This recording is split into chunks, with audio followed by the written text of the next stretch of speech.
A few people have reached out to me and asked me about organizations that I trust to give to the poor and the needy. And the reason for this is, as a lot of you have probably experienced, a lot of organizations end up giving not to the poor and the needy, and instead taking for themselves, and also giving things that really don't have the benefit of getting to the poor and the needy. For example, last year, my brother and I were in Cambodia, and I went to the international branch of the LDS church there and sat on the back row. Incidentally, my nephew was on a mission there. Anyway, at the end of the sacrament meeting, one of the guys from the branch came up to me and said, "What are you doing here?" And I said, "Well, I'm here with just kind of visiting Cambodia and Malaysia with an organization called Advancing Native Missions, and they help native, meaning people in the country, native pastors and Christian organizations here to have what they need to be able to help the poor and the needy." And I said, it's been really cool because we visited a bunch of different places, and we've seen the wells that they put in, which cost about $2,500 each to put in a new well for the people. And the cool thing about that is, as we drove through a lot of Cambodia, there were just miles and miles and miles of these rows of really poor houses and people, and most of them don't have access to clean water. They don't have it coming into their house. And so a lot of the time, these people will take a bucket or a bottle or whatever, and they will walk for a kilometer to go get water. And that water isn't even clean. And so they go and they're hiking off somewhere to get dirty water. And the wells that Advancing Native Missions is helping the local guys to put in are giving people clean water right where they live. And it is absolutely life-changing for them. So one well would impact a lot of people. And there's lots of other things that Advancing Native Missions does, but that's one of the things that I saw. And so this branch president, I kind of told him a little bit about that and the organization I was with, and he said, that is so cool. He said, I just love that there are organizations that are giving help here. He said, unfortunately, the church has been giving to Cambodia for years, but they do it through the WHO. And he said, we don't see any of it. We don't ever see the impact of what the WHO is doing here in Cambodia. And he said, but finally, he said, thankfully, the church is putting in helping put in some medical facility in Cambodia. And so finally, instead of the money going to the WHO, they're going to be able to actually see the fruits of those donations, or the effort that the church is putting into the country, into Cambodia. So that's really cool. But that is that's kind of what I talked about in my video on why I was released from the High Council. I was giving to the humanitarian part of the church every single month for years, and thinking that my donations were actually going directly to help the poor and the needy. And then as I started to read the press releases and the pamphlets and different things that the church was putting out, and even the tweets on Twitter, the church would brag about giving donations through the humanitarian organization of the church directly to the UN and to UNICEF. And those, as I would dig into it, those were for efforts that I did not agree with. And so I began withholding my donations to the church humanitarian organizations and looking around for somewhere else that I could donate. So one of these organizations that I found is Advancing Native Missions. And I'm not telling you that you need to donate to them. I'm just giving you an example of where your money can go. So I started taking my humanitarian donations, and then as I realized that only a half to 1% of my tithing was going to the poor and the needy, I started redirecting my tithing to not just advancing Native missions, but also to, there's another organization called Feed My Starving Children that does food. They do these food packs for, mostly for children, and those go to third world countries. And I've been to a packing event. I went to one here in, where was it? I don't know, it was Midvale or something, I can't remember.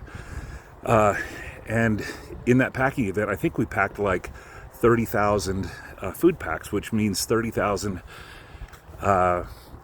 meals for kids. And one of the problems with the third world countries, and there's people that are, and especially the kids, are malnourished. They don't have usually 3 meals a day, and those meals usually are not packed with vitamins and nutrients. And so whatever they're getting fed, which is very minimal, isn't enough to help them develop and their brains and their bodies. And so they grow up malnourished and permanently injured in their bodies and in their minds and their brains because of the malnourishment. By the way, so when I was in Cambodia, again, visiting with Advancing Native Missions, we happened to go to this one area, a very poor neighborhood, and they happened to be dishing out some of these food packs. Now, it wasn't from Feed My Starving Children, it was from a very, very similar organization that had the exact type of food packs that has rice and a protein and vegetables and some vitamins all packed into this thing, and then they just have to add hot water, and they've got a nutritious meal that doesn't taste bad. And I think we probably had, I don't know, 40 kids, something like that, that were eating at that. And this wasn't anything that we brought. We just happened upon it, and this organization that had arranged this and sent those out, it was actually feeding kids, and it was awesome to see. And it was also just heartbreaking to see that the kids in the area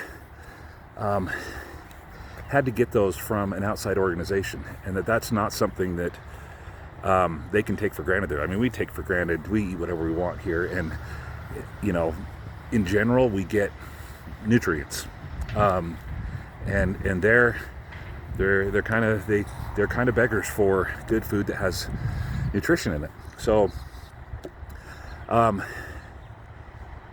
anyway, so we were all, my brother and I also went to Malaysia, and went up to, and we saw some of the native, you'd call them kind of Indian tribes, but I don't know what you call them, but they're the native, they're kind of the Indian tribes of of Malaysia. So we got up in the mountains, and we saw where this particular tribe, this way up in the mountains, you have to take a 4x4 up there. They had a well, they had electricity, they had a school, and we happened to go there on a Sunday, and so we participated in a Christian church service with them, and it was great because they had electricity. They actually had a keyboard and electric guitar and an amplifier, and so they sang Christian songs together and worshiped together, and that was really cool. Now, the other thing about Advancing Native Missions that I'm a really big fan of is they are supporting local pastors in their own country. And sometimes that's with a motorcycle, sometimes that's with a whole bunch of Bibles in their language, sometimes it's with food, sometimes it's with sewing machines. So I'll tell another story. As I've gotten to know Advancing Native Missions, about a year and a half ago, I went out to their, I think it was their 30-year anniversary conference in Virginia, and they had invited out people from around the world, and there was a particular couple that was from India who, in their town, it wasn't really a town, it was a large city with probably millions of people in it, definitely millions of people in it. So they're converted to Christianity, and they are trying to help people in India, in their town or city, to understand about Christ and to be freed from their false traditions. And one of the false traditions in that particular town, which is heartbreaking and awful, is they have a temple there that is for one of the Hindu goddesses, and the people in that town believe when something bad happens that they have incurred the wrath of this goddess.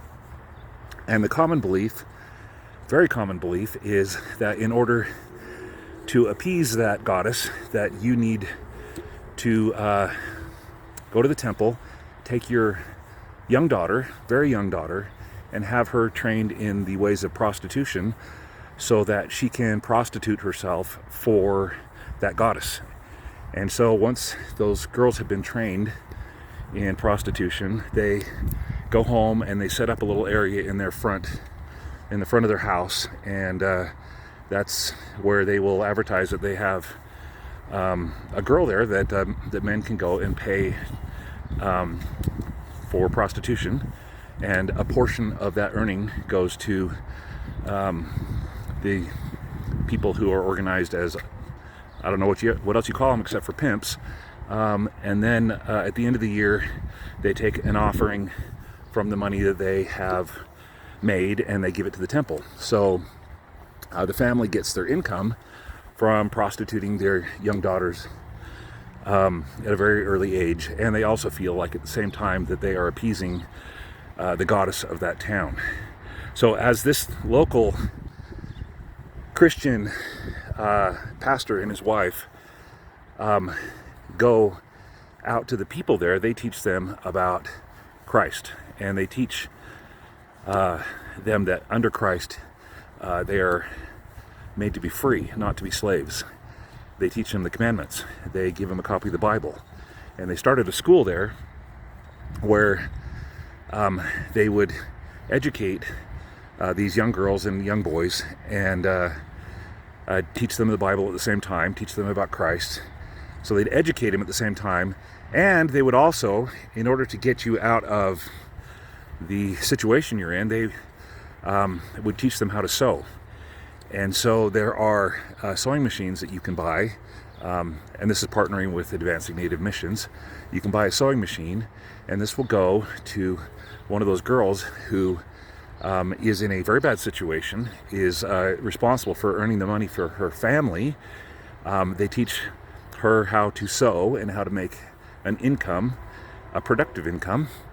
And so they're teaching them skills, and they're also not only freeing them financially, but they are freeing them mentally and spiritually by teaching them about how God really is and how Christ really is. So it's a twofold mission with Advancing Native Missions, to spread Christianity and also to provide a way to free people from their, financially, and give them a way to pick themselves out of poverty. You can see how in that town, false traditions and sin combine to make people enslaved and poor, and slaves to the local temple and to the local goddess.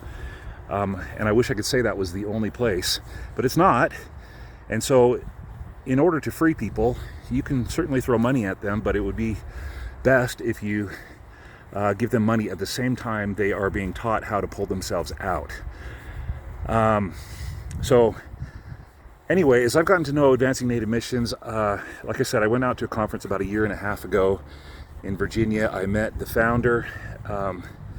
His name is Bo, and I met their new CEO. His name is Oliver, and got to know them. And the more I find out about these guys, the more I know that their passion is getting money to the poor and the needy and helping those local pastors and not enriching themselves. And so even though Advancing Native Missions has a really polished website, they've got really good flyers they send out that are really polished as well. So they look really nice and shiny on the outside. On the inside, as I have investigated them, I found out that they are good and decent people from everything that I can find out. So that's why, if you're looking for someplace, I would recommend that you look into Advancing Native Missions. There's other organizations out there that provide lots of different things, but you can also go on their site, and there's a catalog. You can go and you can pay for part or all of a well. You can pay for a sewing machine. You can choose what you want that money to go toward, and they will make sure that it goes toward that. It's kind of like the churches, they have the light of the world giving machines, whatever, that they do at Christmas. Once a year they'll put them in a mall, they'll put them downtown in the by Temple Square or wherever they put them, and you can buy those things. And again, this is the thing that just breaks my heart, is the church, in order to do that, is actually partnering with the UN and UNICEF. And people might think, oh, well, that's great, they're doing that. But no, do you know that this money isn't necessarily going where you think it is? And why are we partnering with organizations that are hell-bent on destroying the world and building a one-world government and a one-world religion? Why are we doing that? Anyway, I'm very passionate about seeing how I can take what I have and have it help as many people as possible. Let me give you one more recommendation. There is a documentary on Amazon Prime. It's called Mully. That's Mully. And it is about a guy in Kenya who becomes one of the richest people in Kenya, and he comes out of being an orphan and builds this pretty big empire himself, becomes fabulously wealthy, and then God tells him, go and sell out everything that you have, and tells him to go and help the orphans. And I won't give away everything in this documentary, but this one guy single-handedly, along with his family, he single-handedly is able to not only help a ton of orphans and disadvantaged people, but you will find out in that video that from his singular efforts, he changes the climate in Kenya. And so if one person can do that, if one person can single-handedly change the lives of all these people by redirecting his efforts, his money, his passions, by redirecting him in that direction, what would happen if we all single-handedly redirected and thought about where our humanitarian donations are going to, and where, if you don't feel like your tithing is going someplace productive, you might rethink that, but you do what you want to do with your tithing. But what would happen if we all did that? I can imagine, I live in Utah, and I look around in my ward, and my fast offerings, let's say that I pay $1,000 in fast offerings. Where does that go? Well, it would go to help pay the rent of people around me. It would go toward whoever needs food in my ward. Then if something is needed, or if something's left over beyond that, then that would go to my stake, and it would help pay the rent of maybe some of the poorer wards in my stake that aren't able to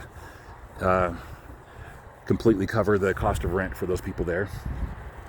Does it ever get to the people in the poorest parts of Africa or Cambodia or Malaysia? Your fast off. Oops, my phone ran out of space. Your fast offerings, by definition, of how it works, is they stay within your ward and then your stake and then spill outward.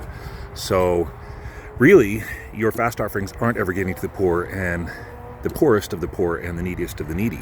And so the rich continue to be rich, and the poor continue to be poor, because the fast offerings in Cambodia or Kenya or Zimbabwe or wherever are being paid by their local members of their ward, and there's not enough. Well, what if we paired up an American Fork ward with a Zimbabwe ward and said, look, you are responsible for helping them. And the American Fork Ward took their passions and the knowledge of the poor and the needy on the other side of the world and said, you know what, we're going to put in a well. We are going to help with some infrastructure to help pick them up out of poverty. And we are going to make sure that they have what they need so they can also pick themselves up. We, in the church, we talk about self-reliance a lot. But in order to be self-reliant, you need to have your basic needs met. And that means you need to have nutrition. You need to have the right kind of food. You need to have water. You need to have electricity, things like that. Again, go watch Mully on Amazon Prime. Watch it with your family because it's completely appropriate to watch with your family. And for me, that's one of the best documentaries I've ever seen in my entire life. And it was life-changing for me watching that. You will love it. I've referred it to many people, and they all come back and say that they absolutely love that documentary. And then I try to talk to people and say, look what can happen by one person, being determined to make a change, by one person following God, because that's what Mully did. He was told to sell everything, and he did. And the impact of that can almost not be measured, especially as it goes out with the documentary, and we see the impact, or he's inspiring people. Now, if one person can make that much difference, what would happen if we had a church that was passionate about the poor and the needy to really, really, really help the poor and the needy? Could we do something like build a Zion where there's no poor among us? If we have 15 to 20 million members of the church, and all of the people who are affluent and rich were to put and focus their efforts toward helping the poor and the needy and helping with infrastructure, what would happen? Not just one person like Mully, but millions and millions of people helping would change the world. And we would be trending toward a Zion people because Jesus really cares about the poor and the needy. The parable of the sheep and the goats. Inasmuch as you've done it to one of the least of these, you've done it unto me. Jesus identifies with the poor and the needy.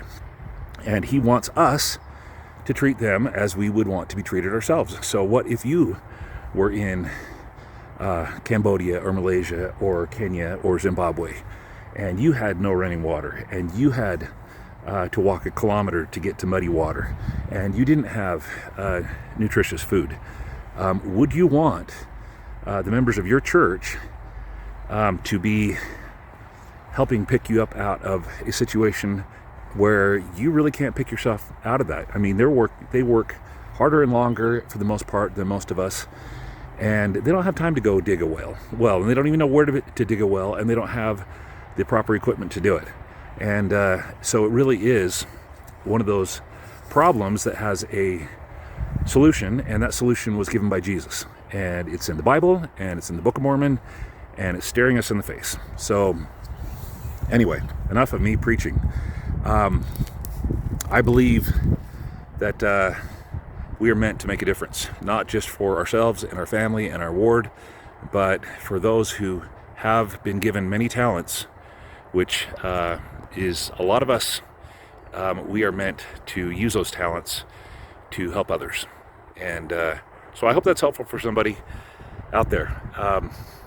And feel free in the comments if there are other organizations that you feel are worthy and are good stewards of money. I would love to start a conversation in the comments here so that other people can have some inspiration on where to direct their charitable funds.